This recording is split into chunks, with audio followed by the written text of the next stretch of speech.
వర్షాకాలం అంటేనే మనందరికీ వేడి వేడి స్నాక్స్ గుర్తొస్తాయి. లాస్ట్ 1 వీక్ నుంచి వర్షం నాన్ స్టాప్‌గా పడుతుంది. ఇలాంటి టైంలోనే మిర్చి బజ్జీలు, ఆలు బజ్జీలు, ఎగ్ బొండాలు మనకు గుర్తొస్తాయి. వీటితో పాటు ఒక వేడి వేడి టీ ఉంటే అదిరిపోతుంది. అసలు పర్ఫెక్ట్ మాన్సూన్ కాంబినేషన్ అనమాట. సో, ఇవాళ మనము ఆలు బజ్జీలు చేసుకుందాము. అది కూడా ప్రాపర్ హైదరాబాదీ స్టైల్‌లో కొంచెం అల్లం వెల్లుల్లి పేస్ట్ ఏసి చేస్తారు. చాలా చోట్ల ఆలు బజ్జీ తిన్నాను గానీ ఎవ్వరు అల్లం వెల్లుల్లి పేస్ట్ ఎయరు. కానీ ఈ హైదరాబాద్ వాళ్ళకి ఎందుకు అంత ఇష్టమో నాకు తెలీదు. బజ్జీల్లో కూడా అల్లం వెల్లుల్లి పేస్ట్ ఏస్తారు. అది ఫ్రై అయిన తర్వాత చాలా క్రేజీగా ఉండిద్ది దాని టేస్ట్. సో, ఆలు బజ్జీలు చేసుకోవడం చాలా సింపుల్, చాలా క్విక్ అండ్ ఈజీ స్నాక్ అనమాట. దీనికోసం మనకు ఒక స్లైసర్ ఉంటే సరిపోతుంది. ఎందుకంటే ప్రతి బజ్జీ మనకి సేమ్ థిక్‌నెస్‌లో రావాలి కాబట్టి ఆలు స్లైసర్ ఒక్కటి ఉంటే చాలు, మిగతా అంతా చాలా ఈజీ. సో, దీనికోసం నేను ఇక్కడ ముందుగా బ్యాటర్ కలుపుకుంటున్నాను, అంటే పిండి కలుపుకుంటున్నాను. ఒక బౌల్‌లో 125 గ్రామ్స్ శనగపిండి. ఇంత పిండి తీసుకుంటే నాకు 2 ఆలుల వరకు బజ్జీలు చేసుకోవడానికి పనికొస్తుంది. దీంట్లో బియ్యం పిండి కొంచెం వేసుకోండి. దీనివల్ల క్రిస్పీనెస్ వస్తుంది. అది మిర్చి బజ్జీకైనా, ఆలు బజ్జీకైనా. ఒక 125 గ్రామ్స్‌కి 2 స్పూన్ల వరకు బియ్యం పిండి వేసుకోవచ్చు. బియ్యం పిండిని వేసేసి మొత్తం కలిసేలా కలిపేసుకోండి. ఇప్పుడు ఇందులో పసుపు, ఇది ఒకటే అనమాట కొంచెం ట్రిక్కీ ఇంగ్రీడియంట్. ఎందుకంటే దీంతో పాటు మనం సోడా వేస్తాము. సోడా, పసుపు కలిపి రియాక్ట్ అయ్యి ఎర్రగా అవుతాయి. అందుకని చాలాసార్లు మీరు బజ్జీలు చూసినా కానీ, ఆలు బజ్జీలు చూసినా కానీ ఎర్రగా ఎక్కువ అయిపోతూ ఉంటాయి. వీటి రియాక్షన్ వల్లే అనమాట. సో, ఆ రియాక్షన్ వచ్చినా పర్లేదు అనుకుంటే కొంచెం పసుపు వేసుకోండి. చిటికెడు పసుపు, చిటికెడు కారం. కారం కూడా చాలా కొంచెమే తీసుకోండి. ఇప్పుడు ఇందులో చిటికెడు అంటే చిటికెడు వంట సోడా, ఇవన్నీ వేసి కలిపేసేయండి. ఇప్పుడు ఇందులో వామ, అజ్వైన్, దీన్ని చేతిలో వేసి లైట్గా ఇలా రబ్ చేసి వేసేయండి. ఇలా చేయడం వల్ల దీని ఫ్లేవర్ యాక్టివేట్ అవుతుంది.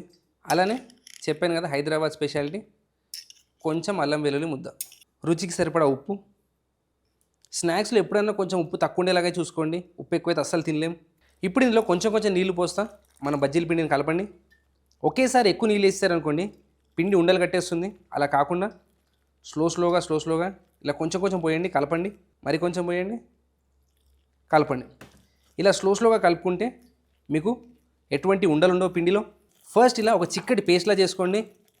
ఇలా చేసి విస్క్తో కలిపారనుకోండి ఏమైనా ఉండలు ఉన్నా విరిగిపోతాయి. చూడండి, స్లోగా కొన్ని నీళ్ళు యాడ్ చేస్తా మీ పిండి ఈ కన్సిస్టెన్సీలోకి రావాలి. ఎంత చిక్కగా ఉండాలంటే మీరు ఏలు డిప్ చేశారనుకోండి, ఏల్ని కోట్ చేయాలి. చూడండి, ఏల్ని ఎలా పర్ఫెక్ట్గా కోట్ చేస్తుందో. ఇలా పిండి కోట్ అయిందంటే మీ పిండి కన్సిస్టెన్సీ పర్ఫెక్ట్గా ఉందని అర్థం. చెప్పాను కదా, ఒక స్లైసర్ తీసుకోండి. ఈ స్లైసర్లో మరీ సన్న సెట్టింగ్ పెట్టుకోకండి, కొంచెం లావుగానే పెట్టుకోండి. సన్నవి చిప్స్కి పనికొస్తాయి కానీ ఆలు బజ్జీలో కొంచెం లావు ఉండాల్సిందే మనకు ఆలు. సో, మీకు కావాల్సిన షేపు మీరు ఇలా పొడుగ్గా కోసారనుకోండి మీకు చిన్నవి వస్తాయి. అది ఇలా ఫ్లాట్గా పెట్టి గీకారనుకోండి పెద్ద చిప్స్ వస్తాయి. ఇలా ఈ మాత్రం థిక్నెస్ ఉండాలి. కనిపిస్తుంది కదా మీకు సైజు.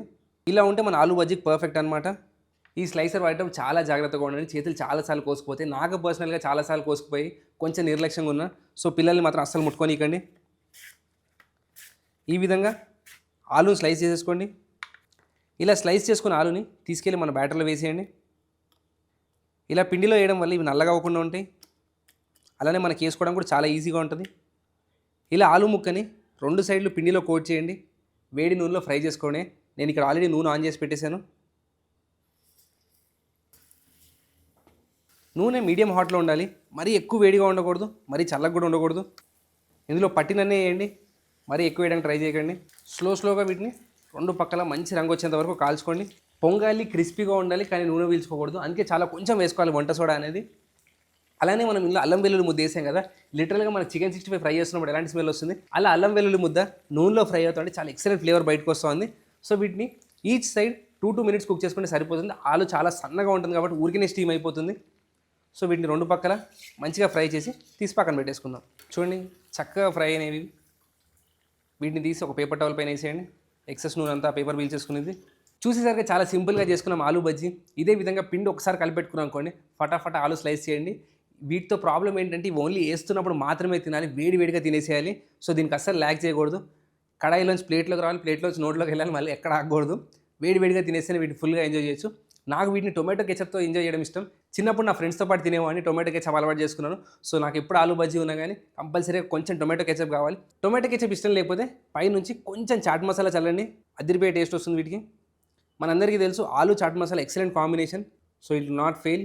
చూస్తారా మన ఆలు బజ్జీ, జస్ట్ ఇప్పుడే వర్షం పడి ఆగింది. వర్షాకాలంలో పొలం అంతా గ్రీన్ అయిపోతూ ఉంటుంది, చాలా బ్యూటిఫుల్గా ఉంటుంది. వేడి బజ్జీ కొంచెం కెచప్లో అద్దుకొని, మీరు ఎప్పుడు కెచప్తో తినకపోతే కంపల్సరీ ఒకసారి ట్రై చేసి చూడండి. 2 కూడా ఉండదు అనమాట, నా ఫేవరెట్. ఆలు బజ్జీ అనేది పిండి చాలా లైట్ కోటింగ్ ఉండాలి. మనం మిర్చి బజ్జీ చేసినట్టు ఎక్కువ పిండి ఉండకూడదు.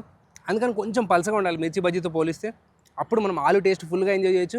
ఆ పైన స్కిన్ కూడా కరకరలాడుతూ అద్భుతంగా ఉండిద్ది. తప్పకుండా ట్రై చేయండి సింపుల్ డిష్ని వర్షాకాలంలో. దీంతోపాటు వేడి టీ ఉంటే అసలు అల్టిమేట్ అనమాట. ఫుల్ ఫ్లెడ్జ్గా ఎంజాయ్ చేయొచ్చు.